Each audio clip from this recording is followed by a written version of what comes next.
Ladies and gentlemen, welcome back to the channel, Alan Uncharted. On today's adventure, we are headed to Salt Spring Island. Oh, it stinks. Welcome to Crofton, the land of stink. Did we miss it? Yeah, you'll be on the 220. You can Oh, walk. awesome, awesome, awesome, awesome.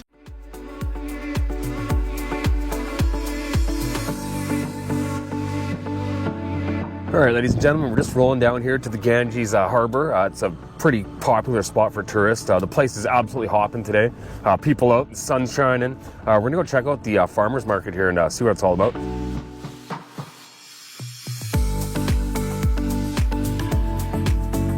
The Ganges Farmers Market has been going strong since 1970. It was actually created to help artisans and farmers sell their wares. There's all kinds of cool stuff for sale here. This was during late April. I couldn't imagine what it's like in the summer.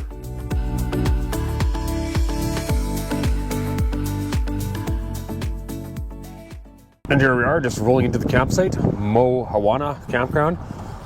Let's go check it out, see if it's any good. So they have about 40 sites here, varying from walk-in tent sites to drive-in tent sites, as well as RV stuff. One thing I noticed right away is that the entrances into the campsites are extremely narrow.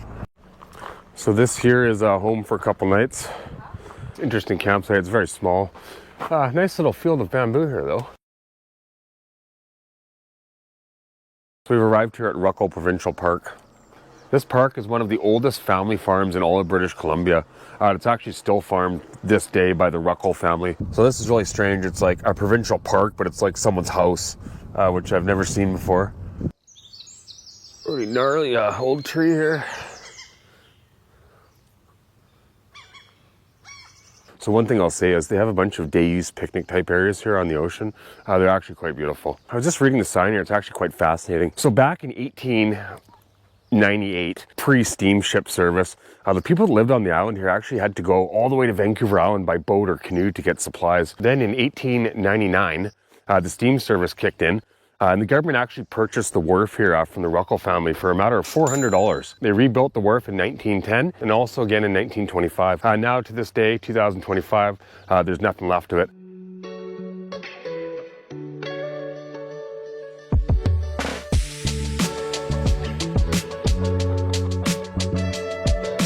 So these stones that I'm walking on now, I don't know if they're part of the historic kind of structures that were here.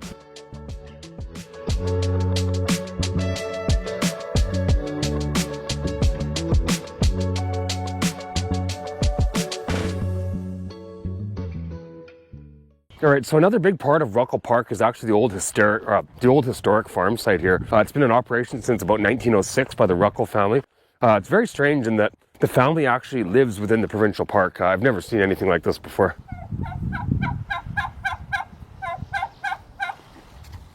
Oh, that one does not like me. Slowly back away from the turkeys. So they have a portion here of the farmland that the public's actually able to kind of wander around. So this pigsty behind me here was actually built by Henry Ruckle in 1930. They raised a lot of pigs here on the farm. So just a little bit about the history here of these particular lands. Back in 1859, you were actually able to come here if you're a British subject. You were able to actually come here and buy land for $1 an acre. So when the Ruckles initially purchased this land, it totaled to about 338 acres. So they would have paid about $338 for this entire property. So the initial pioneer of this homestead was none other than Henry Ruckle. He was actually an Irish immigrant, born in 1835. So the building behind me here was actually built in about 1944 as a machine shop, to of course work on the farming implements, that sort of thing. So the building behind me this time was actually built in 1878. It's actually a forge that would of course use this to craft farming implements of iron sorts. So this was actually originally Henry Ruckle's house, dating back to about 1878.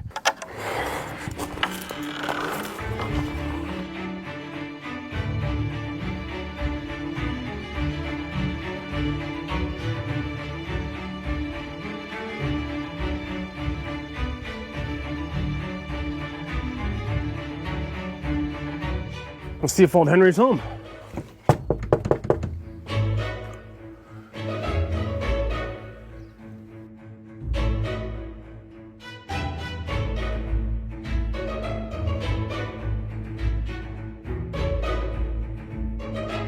So in the back here of the old homestead, there's an absolutely spectacular garden.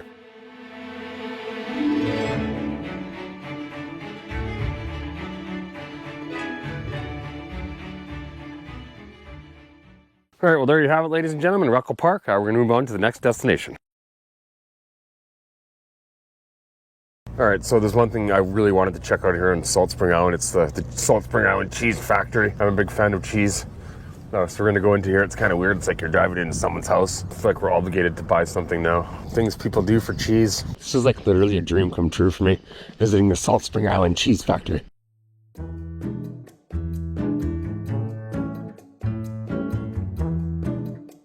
Okay, I'll try that one. I'll try the Ruckles.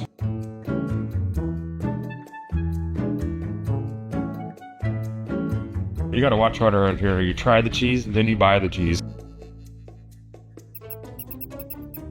I think that lady was like the cheese master.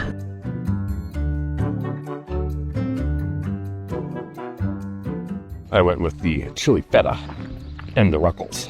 All right, so we just stopped here at the cheese factory thing. It's actually it's not just like a farm stand. You actually walk in there, you can see the people making the cheese, you can sample the cheese. The place is really busy. It's absolutely beautiful. They have a garden, they have a cheese eating area outside. Yeah, it's a pretty cool place. Definitely worth a visit if you're on Salt Spring Island. I found a cemetery. I have this strange fascination with cemeteries for some reason in old churches. So we found an old Catholic church here near Fulford Harbor. This building is just absolutely spectacular. I mean, it's just beautiful. So this is St. Paul's Catholic Church.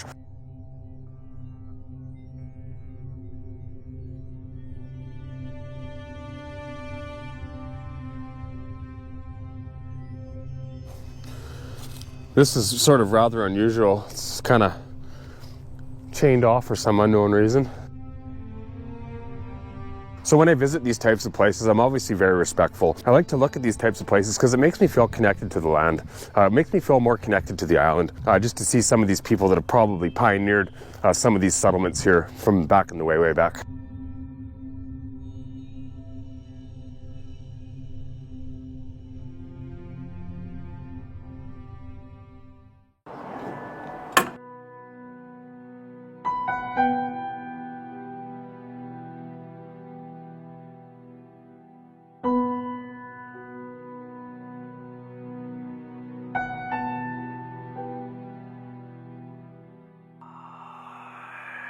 The name on the tombstone is Ruckle.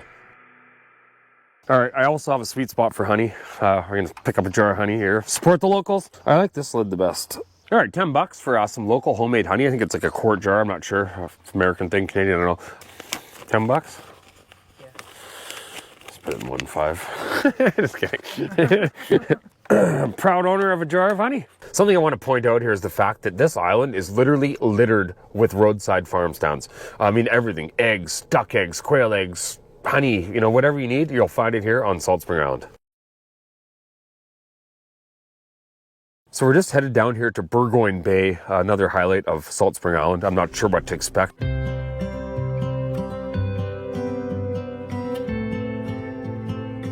So driving down here to Burgoyne Bay, I'm not exactly sure what's going on. I mean, there's old houses, like old stuff everywhere. Super cool place.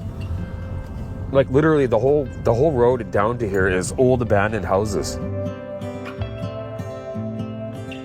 So we came down to the end of the road here and there's a trail, and I ran into a couple that were hiking, and they told me that it's about a 10-minute walk to this old site where there was some old buildings and some sort of daffodil farm. Definitely a little steep coming up here, a bit of a grind. So the Burgoyne Bay Trail, I'm sorry if I'm saying that wrong, was actually an old logging road, and I see some sort of, I'm not sure this is logging, but it's definitely been here for quite some time. Probably some kid that borrowed his dad's car and, you know, it ended up here.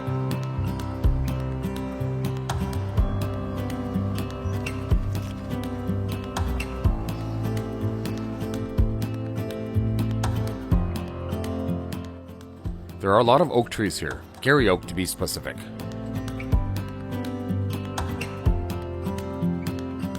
These appear to be the footings of an old structure from a bygone era. In the dirt, I found an old piece of pottery, perhaps belonging to someone who used to live here. So the hike to the Daffodil Point at Burgoyne Bay is actually well worth the effort. It's actually about 20 minutes, depending on your level of fitness. Definitely well worth it though. Absolutely beautiful point. The Gary oak trees are absolutely amazing. Anyhow, we're on to the next destination.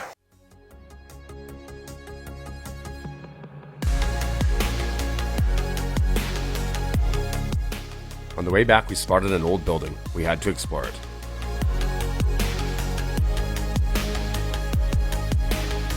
All right, the door's open. There's no signs here that say no trespassing, nothing of the sort. I'm sure you guys want me to go in here as well as I do, so let's go check it out. All right, all I can tell right away is that this place is very old. It actually almost has a very creepy feel. Sorry about the lighting quality in here, you guys. It's pretty dark, but wow. This place is definitely something.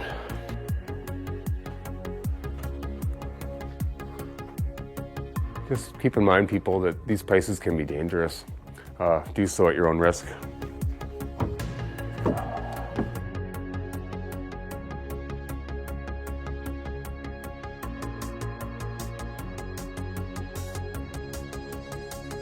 So I'm not exactly sure what this place was.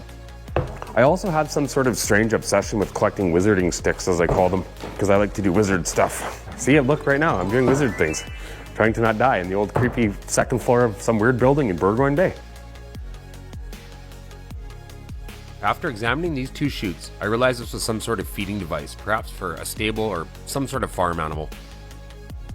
All the greatest wizards have sunglasses. More evidence of industrial operations. And some knitting. There's a box of yarn here. This would appear to be some sort of workshop, I would assume, a workbench here. Ah, yes, more yarn. So if you're ever in need of yarn, come to this old haunted building at Burgoyne Bay. Why is this here? So I appear to just have put two and two together. If you look here in these bags, it's obviously more modern, but there's a lot of charcoal. And the first thing that kind of struck my mind was perhaps for forging, iron implements from the old days. So if you look up here, I would assume that there may have been a forge here at one time. Pretty beautiful spot. Definitely recommended to come check this place out. Came across another point of interest, just absolutely had to stop. Let's go look. Salty Bones Shack. Well, you know what? I've seen some strange things, but this is up there.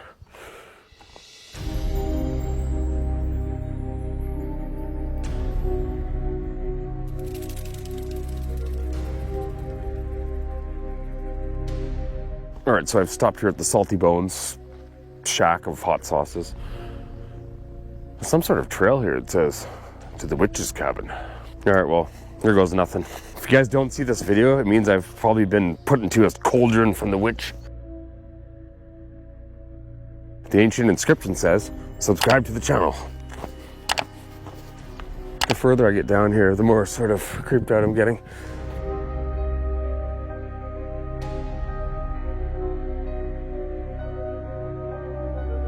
Well, I saw the witch and I just turned tail and left. Well, the witch didn't get us. Down at the end there's some sort of cabin. I think it's like a B&B or a Verbo or something. Head on to the next destination, Bettis Beach.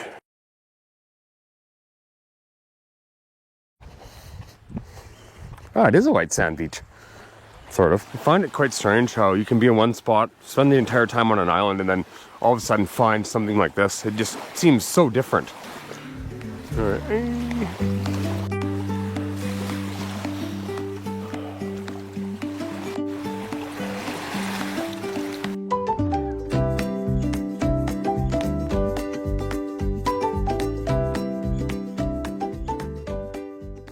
All right, guys and gals, morning day 2 of the Salt Spring Adventure. We just went and grabbed some coffees from a local business called The Coffee Can. It's actually a very small food coffee truck kind of deal. The coffee comes actually in cardboard cups, which is super cool. It's a lot better coffee than we experienced yesterday.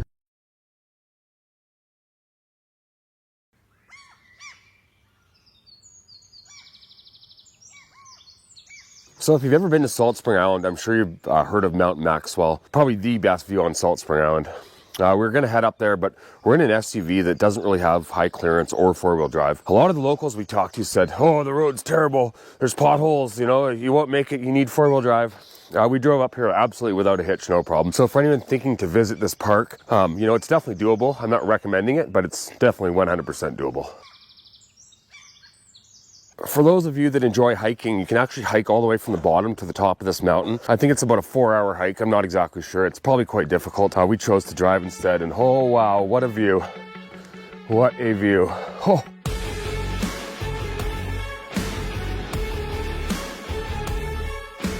So if you look down there where the boats are all at anchor, you'll notice the orange, the red. That's red tide, and you can see it blooming all the way.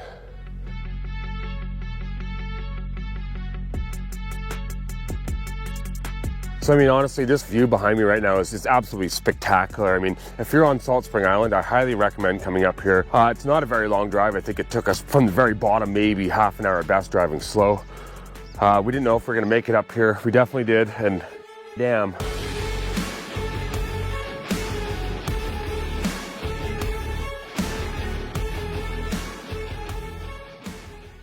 You know how it is with cameras and trying to get, you know, that shot. It just really doesn't capture the epicness or immenseness of this view up here. I mean, it's amazing. It's one of the best views I've seen in a long time. We're gonna head off now to our next destination. So in behind me is the largest lake on Salt Spring, called St. Mary's Lake. There is a public access on the far side here. It's very small. There's a few people there already. So I went to the other side of the lake. There's a couple tiny little accesses. I really wanted to show you this lake, so I'm just going to show you the lake from the air.